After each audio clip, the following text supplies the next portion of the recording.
Good morning, students. How are you all? Hope you all are fine. Okay, students. Shall we come back to our lesson? The 11th lesson about the selection process. Okay, in this selection process, we have studied about various tests and interviews also, many methods of interviews, and how they will select and they will appoint, isn't it? So, in this selection process, we are going to learn what are the factors influencing the selection process. Okay, because selection is a process we have studied, isn't it? Many the steps available, or we can one organization can change that one into a very simple process or very complicated a long one, maybe a short one or a long one. So we will learn what are the factors influencing this selection process. Okay, the first one is the nature of the post. Okay, so here the nature of the post may be um, maybe the lower level workers and the higher level authorities. Okay, so the higher level authorities, they may need to conduct various tests. Lower level employees, by conducting a simple interview or a group interview, they can select many group of employees. Okay, so as per the nature of the post, this selection process will vary. Then the second point is the number of candidates. Each organization may require to appoint either a very low number of candidates or a many number of employees may be posted. Okay, so maybe the clerical post, they can conduct some test and they can appoint that candidates. But if the number of candidates is very less they need, then they have to conduct various types of tests in order to reduce the number of that post. Okay, if they have received various many applications for a single post, then to cut short that number they have to conduct various tests in order to reduce the candidates. Okay, then the next one is selection policy. Selection policy and this selection process, they are interrelated. Okay, some organization they will have some tough process, some tough policy. Okay, they whether they are able to perform that particular given job, they need to, that organization will decide to conduct various tests. But some other organization, what they think, okay, by conducting a simple one test they can appoint people. So as per the organization selection policy, it will vary. Okay, the process will vary. Then the cost factor or the budget. Each organization will decide their own cost, either a low cost or higher cost will be offered to pay by a organization. Other small organization, they may not afford to pay a large amount to do the selection. Okay, so this also will vary. If they are ready to spend a large amount, then the process will be large one, long one. Okay, or if the organization decides to spend, it is not afford to pay a large amount, then they will not select a long process. Okay, then the last point is the level of education and experience and the exposure of the post. Okay, so this process also will depend upon the experience and the level of educational qualification or the exposure, okay, required for that post. For example, uh, the higher post, maybe the CEO, chairman, principal, okay, then any that special officers, finance officers, then accounts officers, this the selection process may be very less because they need very less number of candidates, and they will select, because many people will not apply for this higher job, higher authority. Okay, so these are the factors influencing the selection process. Now let us see the importance of selection. Why this selection is important? Okay, the need. Okay, the importance of selection. First one, good talent. What is this good talent? Because every organization will think that they have to appoint, select that talented employees, talented candidates, talented persons, because only then they can increase their productivity. Their production will be increasing. If their production increases, their profit also will increase. So that good talented candidates must be appointed. Okay, then better efficiency. If they have appointed the right person in the right job, their quality of work will increase, isn't it? Then if their quality increases, they can achieve the objectives of the organization.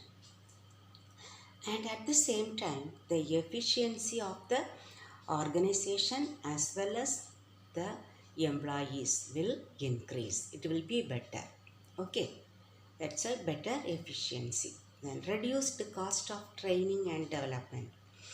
If they have selected proper candidates for the specified job, then they do not need to provide more training for those candidates.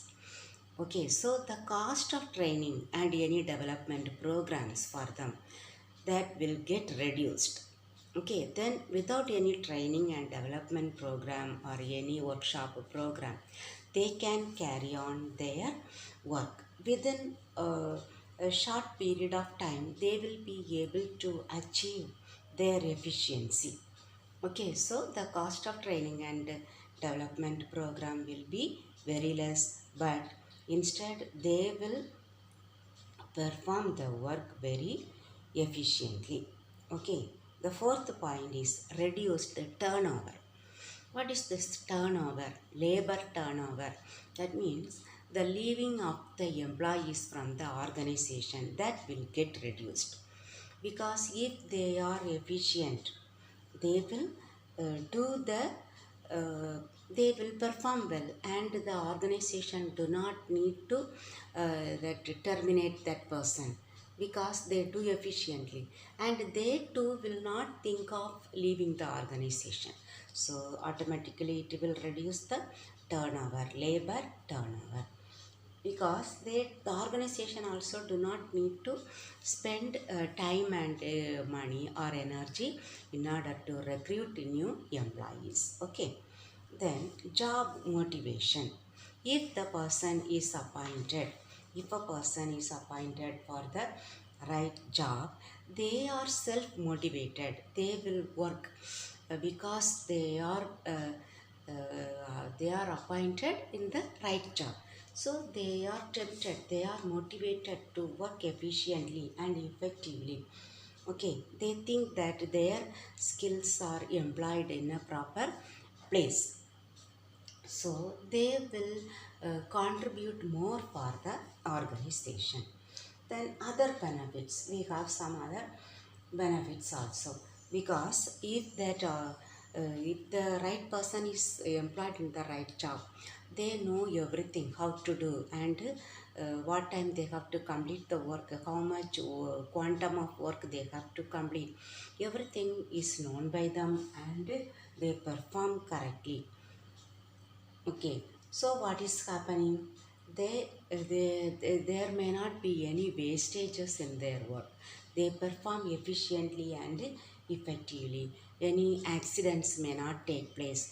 They are clever, and they minimize the wastage and accident. Okay, so that contributes many for the organization. Okay, many benefits are there if the selection is done properly. Okay, now we will see the difference between selection and recruitment.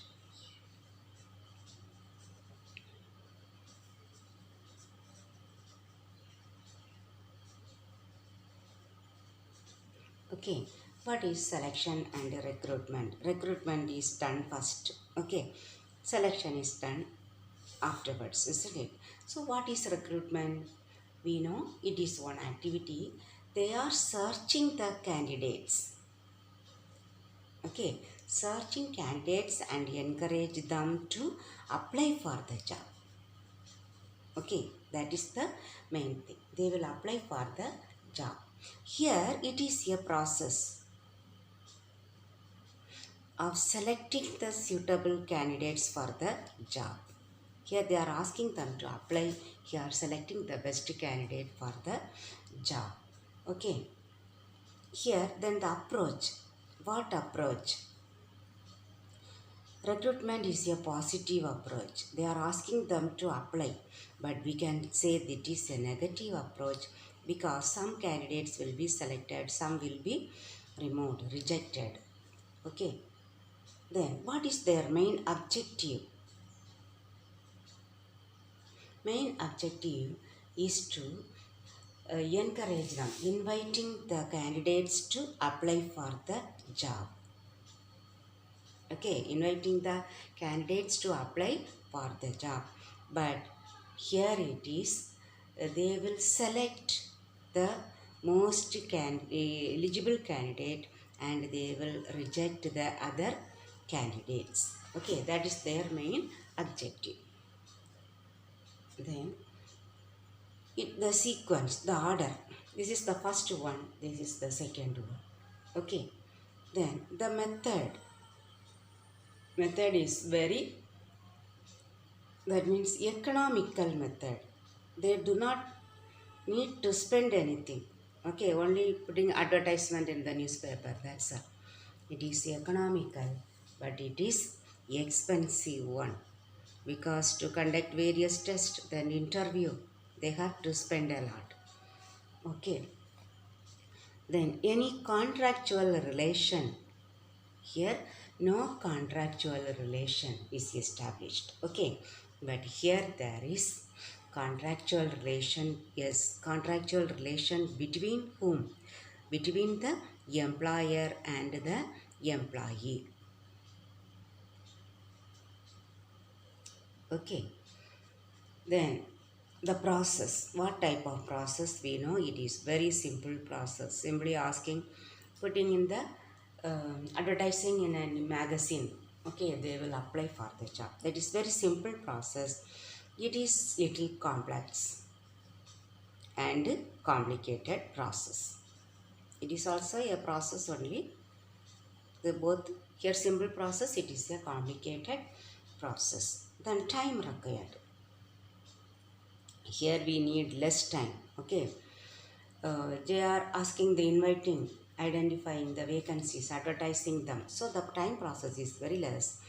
But here the time process is very time consuming process. How to conduct various tests, interview, then selection, okay, then conducting medical test. So the time required is more in this selection process. Okay, then they do the placement. What is placement? They are appointing, that is called placement. Okay, that means it is a process of assigning a specific job to each and every candidate selected. Okay, they are placing the right person in the right job. Right person in the right job is called placement. Okay, what do you know about this placement? Here, that many that we already have seen, isn't it? If a better person is appointed in a better place, then they can do efficiently, effectively, isn't it? That motivates the employee themselves, isn't it? Then they can achieve they can achieve the objectives of the organization. They will be providing um, they will be providing a better efficient performance, and they may avoid any labor turnover and the wastages. Okay, then you will see the principles of placement. Here the they will be thinking about first job, the next man. Job first, man next. Okay.